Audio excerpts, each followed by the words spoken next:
My farts smell like flowers. Yo! Yo! It's me. It's me. It's the SCOTT. Ha! What a difference a year makes. What a difference a year makes. Last year, I did this countdown. I did my top 10 favorite horror remakes, and in 1 year, that list has drastically changed. Maybe half of the remakes are on this list, and a couple have been pushed to the honorable mention. But other than that, there's some new stuff in here. I've watched some new ones. First of all, we'll start off with the honorable mentions. We got House of Wax. I think this was on my list last year. I still like this movie. I don't get the hate that it gets, but I think it's pretty good. We got Prom Night, which I still say is better than the original. I'm sorry. I'm going to do a...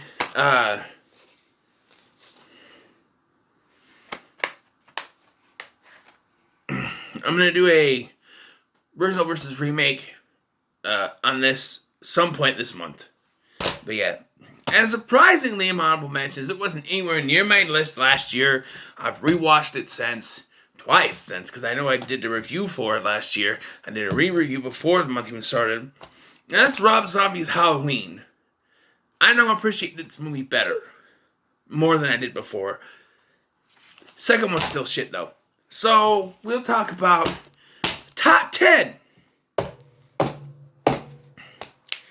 favorite horror remakes. And this wasn't on my list last year because I forgot it was a remake. And that's Cape Fear.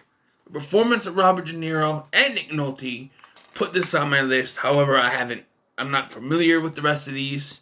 These first two are on my list at the top here because I haven't watched them as much. I've only watched them each once, but they're very good and need to be on the list. So there's that. And number 9, put it separately so I don't mess up. Number 9 is the Dawn of the Dead remake.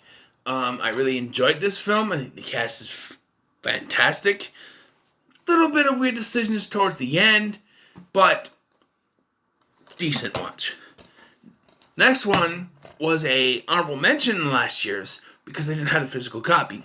Now I got a physical copy, and number 8 is The Last House on the Left remake. This movie is awesome. I need to do a review on it at some point during this month, but I will do a review. This is just great.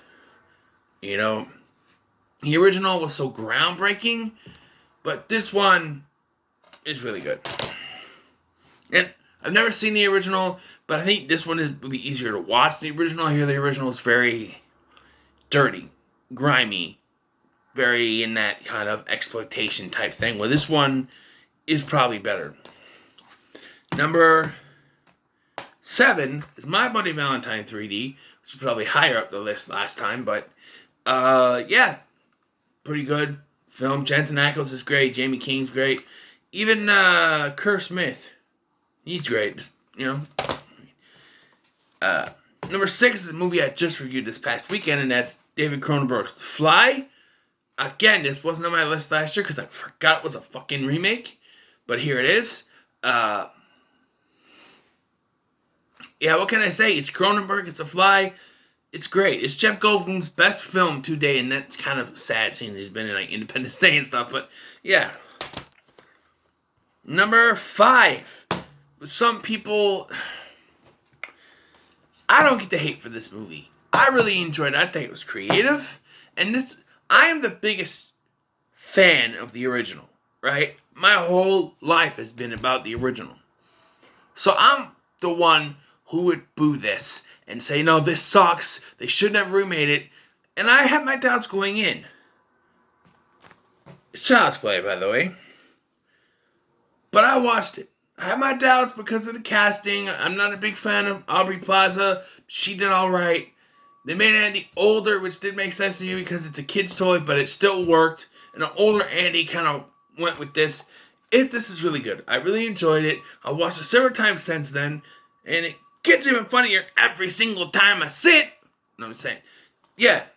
People need to stop hating on this because this is pretty good. It's remake. It's people can bash. Oh, it's not the same as the original, so it sucks. It's not Charles Lee Ray. It's not Voodoo. It's not exactly the same as the original, so it sucks. Well, we had a remake. It was exactly the same as the original. It was called Psycho, and it sucked. All right. I like it when directors take a movie and try to be creative, like Prom Night.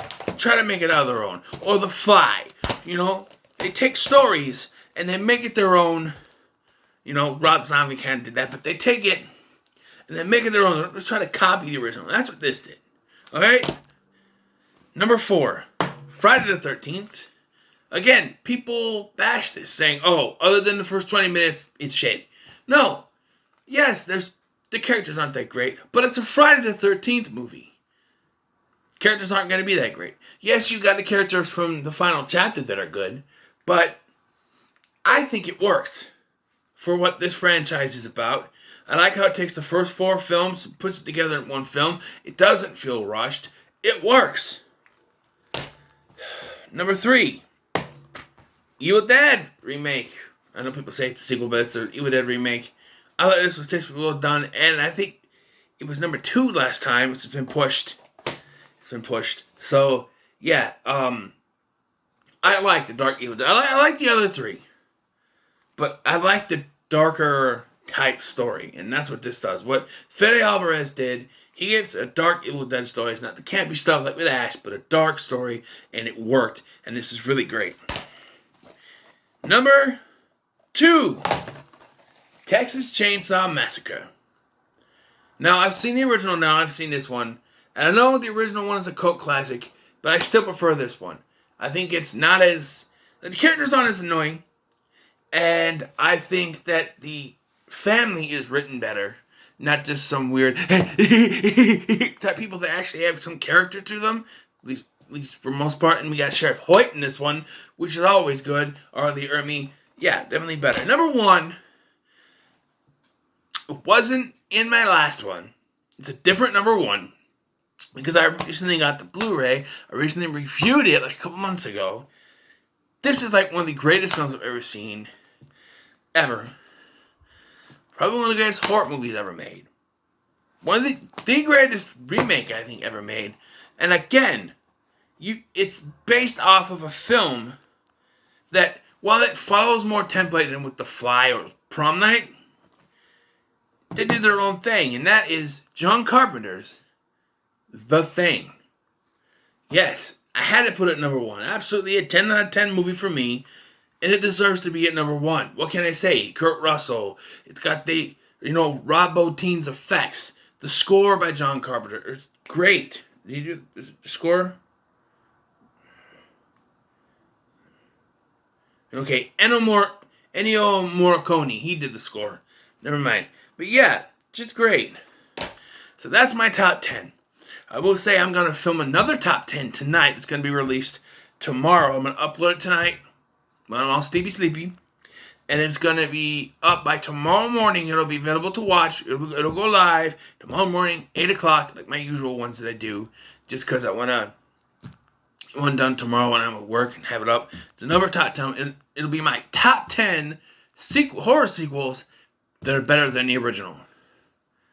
So look forward to that. I'm pretty sure my number 1's going to shock you, but there we go. Until then, make sure to like, share, and subscribe. Thanks for watching. I've been Scotty. See you in the next one.